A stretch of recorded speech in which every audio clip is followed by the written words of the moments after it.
and welcome to Roll Coverage. I am your host, Nick. We're getting back into it. Today is going to be a little bit of a weird one. Hey, I thought it was all over. We've often heard stories. We've heard stories about Curry's draft profile. We've heard about all these different things. But you know what? Today, as a Panthers fan, after that loss, after what our offense has looked like and everything like that, I want to attack this on multiple fronts. One, I want to attack this on the actual ability of the front office. Okay. Now, when I mean ability for the front office, I mean since 2019, our GM has been Scott Fitterer. I do not agree that he is a great evaluator of talent. And I'm going to use just three examples in the three most recent wide receiver acquisitions outside of Adam Thielen. Obviously, Thielen has been getting quote unquote fed, but I don't really think it's fed. I think he's just really the only person that can get open. He's the only one who's actually good at what he's doing. I will give a little bit of stock to Mingo because he is a rookie, whereas the other two, Chark and Laviska, I'm really going to go in on. But this is going to be kind of going over their draft profile. I did get all this from NFL.com, so obviously there are different draft profiles out there and the way that people evaluated them. But first, I want to get out ahead of this. I am a Mingo fan. I like big, tall, strong receivers. I like guys that get physical with it. Regardless, I know this isn't a great comparison, but hey, man, when I build Madden, I always want tall receivers. I want guys that could be physical. So that's what I would want for my football team. I love the idea of building a physical football team, a whole other thing. So, coming into that draft, overall, their next-gen stats score breakdown had him meaning Mr. Jonathan Mingo. His production score was rated 66, which out of that the 2023 Combine wide receiver rankings was 22nd. I'll make sure to put all this on the screen, as well as the athleticism score of 9th overall at 82, total score being 76, or the 14th best receiver from that draft. Now, out of that draft, the 2023 NFL Draft wide receivers, okay? They said he was 14, so I'm going to go back and we're going to go through them all. There is one person I'm going to throw in there, but we're just going to say, okay, first one off the board was Jackson Smith-Njigba. He's going to be great for Seattle. I'm super, super, super excited for him. So he's definitely not better than him. Quentin Johnston. I did not like Quentin Johnston coming out of college. I just don't know what it is. Just thought it was weird. That's my personal thing, okay? Zay Flowers, I 100% believe in. He's in Baltimore. Zay Flowers is going to have a great career, assuming he can stay healthy. And then my go-to for this draft was absolutely, unequivocally, Jordan Addison. Jordan Addison has shown us on the field that he's essentially a plug-and-play Justin Jefferson as a rookie. So obviously he's going to need time. I'm not saying he's at Justin Jefferson's level, but he's already shown flashes of that. If they need to move Justin Jefferson, Addison should be able to pick it up, but obviously he still needs some help. That's why I think Jay Jettas and Addison work so well together.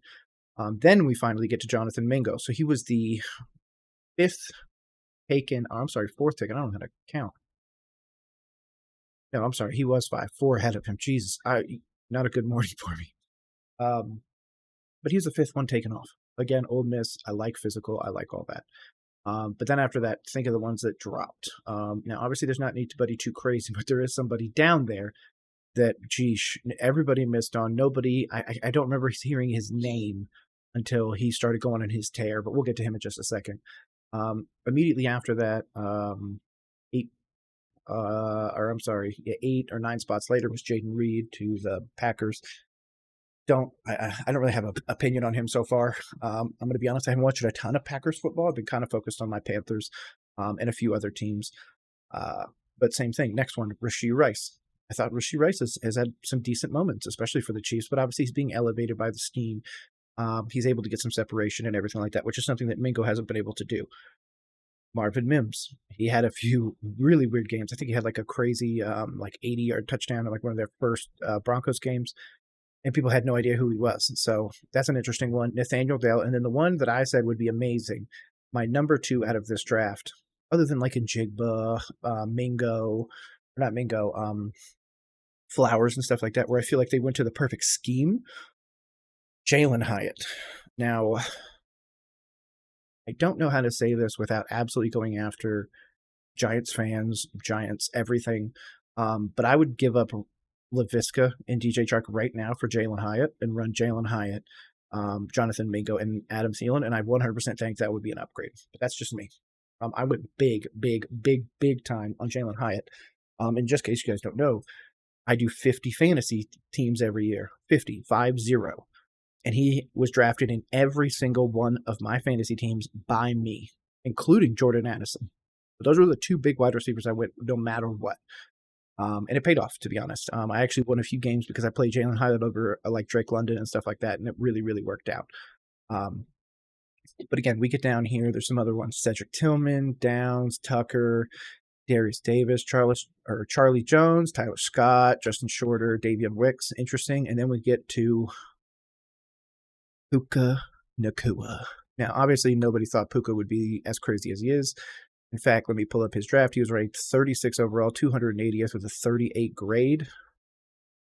So obviously he wasn't, crazy. Just so you know, his pre-draft analysis, according to ESPN.com, or Puka, is Nacua is a hands catcher who plucks passes out of the air and makes some impressive catches in 50-50 situations. He flashes excellent sideline awareness and shows the ability to get both feet down. His effort and his vision make him a threat in the running game and after the catch. Now, obviously, you can, with what we know now, we can say, okay, well, they were basically explaining Cooper Kupp. But we didn't know that coming out of that draft. So again, if you were one of those people that really went on him, make sure to drop it down below. You deserve it. 6'2", 201 out of BYU. I would have never picked Puka, but damn, that dude's good. But again, we came to this to talk about Jonathan Mingo. Okay. I'm going to read the pre-draft analysis according to ESPN, then I'm going to go back to the NFL article. And again, all of this should be on screen for you to read along with me. Mingo is built like a running back, and one of the best assets is his strength with the ball in his hands. He's tough to bring down in the open field. He's an effective route runner with stellar top-end speed for his size. He tracks the deep ball well, and Mingo has big hands and wins contested catches in traffic downfield. I agree with that. And again, coming out of college, that's who he was. Now, he hasn't become that. He hasn't maintained that. He hasn't really shown us any of that. Now, interesting, they have a post-draft analysis. The Panthers signed Thielen and Chark after trading DJ Moore, but Thielen is a 32 years old and coming off of a career low in yards per catch. Obviously, we know that that's going to be the opposite. I think he's going to end up having one of his best seasons just because he's, again, one of the only options. Carolina needs to continue to surround its first overall pick, Bryce Young, with young playmakers and put him in the best position to succeed. Mingo finished 2022 with 861 yards, receiving, which was 7th in the SEC. Okay. 6'2", 220. I loved it. Position rank, he was 5th. That's what they got him here. 37th overall, 85 grade, according to ESPN. But going back to his draft profile, their prospect grade actually had him will eventually be an average starter. So real interesting there. Going down to his actual combine results. Sorry, I'm not looking at the camera just in case you happen to be watching this video right now. I'm not listening to our podcast. We are actually in the process of getting all these videos onto a podcasting platform, so look forward to that in the future. It is just me, Nick, your host. Kind of running everything. I'm trying to get some more people involved. So if you are interested, if you happen to get this far into the video, which, hey, I'm a new channel. I understand if you didn't. But if you're interested, please drop me a DM. I'm Roll Coverage Pod on Twitter. I'm looking for people to come in and help me out, get this stuff started. There's obviously opportunities down the road, but I'm very, very excited for what Roll Coverage can be in the long term. But let's jump back into that. Combine results, 40-yard dash, 4.46. Fast. I like it. Couldn't run 4.46 in a car. 10-yard split, and I mean me, not him. Dude can obviously get it. 10-yard split, 1.54, it's 39.5, almost a 40-inch vertical. 10-foot 9-inch broad jump. He didn't do the 3-cone or the 22-yard or 20-yard shuttle. I said 22 because he did 22 bench reps. It doesn't look like any of them are unofficial, so that's good. Player bio. We're going to get into the player bio, then we're going to start putting it up there and seeing exactly what's going on with their actual supplied analysis from NFL.com again. Ole Miss kept Mingo in state as a 4-star recruit from Brandon High School. He was an first all-team pick his senior year there, and then stepped right into a starting job with Ole Miss, beginning all 12 games, going 12 for 172, 14.3, and 1 touchdown. His production increased as a sophomore, 27, 379, 14, 3 TDs. So I'm assuming that's catches, yards, and average per catch, with 3 touchdowns in 10 games and 8 starts, and played well in 2021. 22, 349, 15.73 TDs, and 6 starts, despite missing half the season with a broken left foot suffered in practice. Mingo started all 13 games 2022, trying for the team lead with tying for the team lead with 5. I don't know why my brain is breaking over that, but tying for the team lead with 5 receiving touchdowns, 51, 861, 16.9. Set a school record with 247 yards against Vanderbilt by Chad Reuter. Sorry if I messed that up, boss. Now, this analysis that we're going to go over now is by Lance Zierlein, NFL analyst. He is talking about the draft projection, rounds 2 through 3. Is where they thought it should go. He did go in round 2, so that was pretty good. His comparison is Anquan Boldin. I mean, that's an interesting one, okay? Now, I'm going to go off on a quick tangent. Anquan Boldin, I'm going to pull up this dude's stats, because if you don't know who that man is, I loved him. Thought he was great. Obviously, he had went around a little bit, but you most notably know him from his long tenure at Arizona, Baltimore, San Francisco, and then his last year at Detroit. Overall, targets, got 1,700 targets all time, 1,000 catches, which is great, 13,000 yards, 12.8 on average yards per catch, 82 touchdowns, with his best season being his 6th season. So if he's Anquan Boldin, okay, I'm gonna use that comparison. That means this year, which is not going to happen, by the way. That 03 Arizona team was interesting. I'm trying to pull up their stuff to see exactly who they had. Such an interesting. Okay, passing offense that year. This Arizona team was 23rd. So interesting. So I'm going through their stats. I'm just trying to see exactly what they were doing then. But anyways, Anquan Boldin's stats that year, he played 16 of 16 games.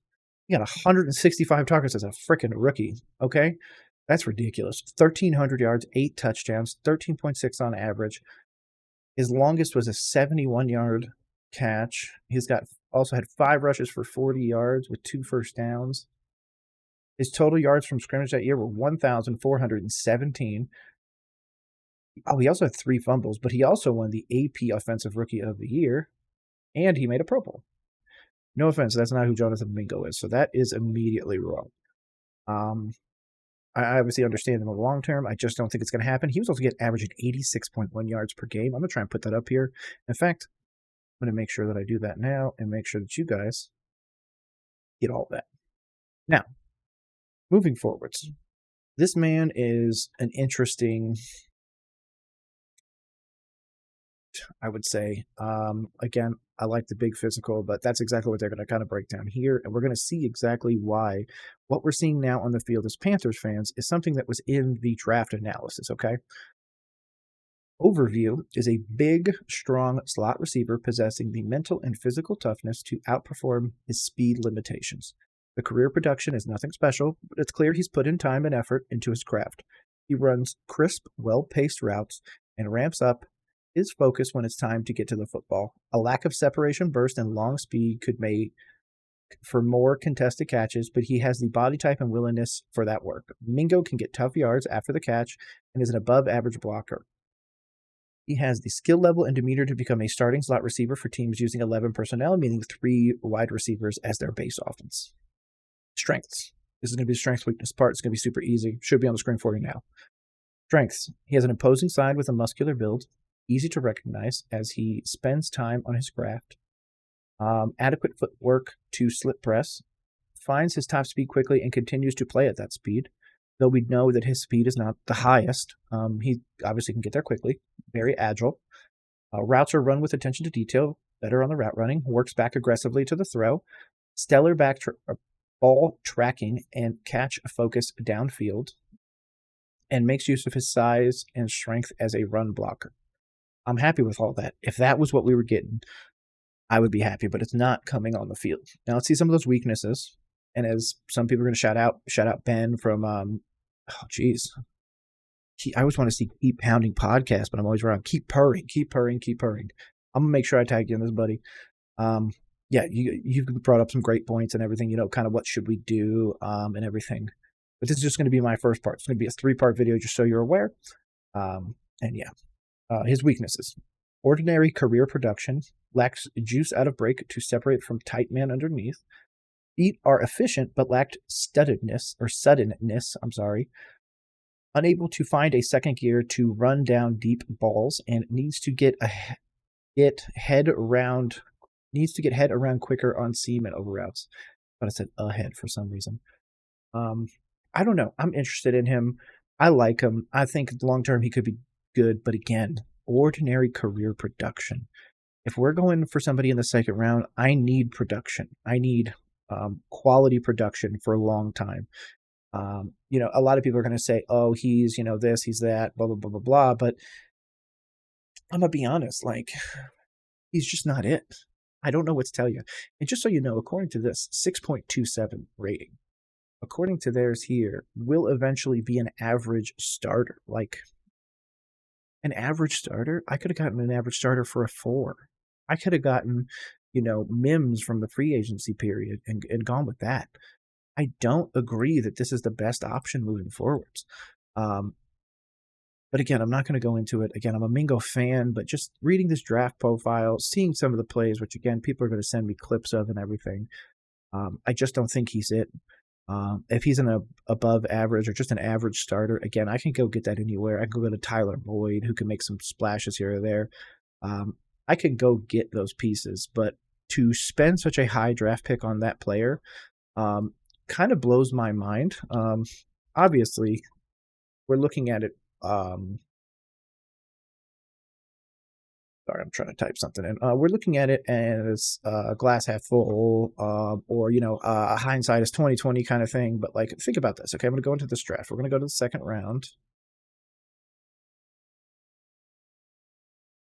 By the way, shout out to some of these. Raiders got Mayer. He looks good. Laporta looks good. Joey Porter. All those. So Jonathan Mingo, right? Immediately afterwards, Luke Musgrave.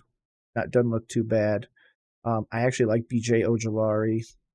Jaden Reed, Zach Charbonnet, Rashee Rice, Schoonmaker, Strange, Mims, all those. I don't think that Mingo was even the best wide receiver at that point on the board. Obviously, again, 2020, meaning hindsight, I would have still went and got Jalen Hyatt or Tank Dell. I understand Tank Dell was one of those ones that everybody thought was terrible. Undersized the whole time, but obviously we're seeing it, translate. That's again why I would have gone for Jalen Hyatt. Jalen Hyatt was ridiculous. I don't care what anybody says. That dude was him.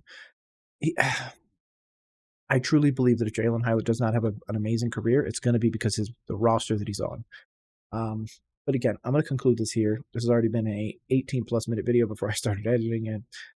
So I'm going to do this again in 3 parts. This is my Mingo episode. Next one coming up is DJ Chark and Laviska Shenault, just kind of showing everybody that, again, my point of these videos is to show you guys that it's not just... Okay, I'm gonna try to do this quickly. I don't think it's solely Frank's fault. I think the personnel is terrible. I think that the scheme doesn't work with the pieces. Obviously, you can't build a great scheme if you don't have the pieces for it. And there's just a bunch of things kind of working against everybody. I do think Frank will get the axe. So again, before people call me a Frank stan or anything, I'm just a big fan of his philosophy, meaning big, strong quarterbacks. I 100% believe that he wanted Stroud. I 100% believe that the reason why they went with Bryce Young is because of the owner and the GM. So for that, I'm going to give Frank a little bit of a slide on a little bit. But again, he's still 100% culpable in this and will most likely pay for his job or pay with his job. But I just don't think that he was given the opportunity to succeed with this roster. First part of that being Jonathan Mingo. So this is Nick. This is Roll Coverage. I'm going to get out of here. I will see you in the next part where we talk about DJ Chark and Laviska Shenault. Peace.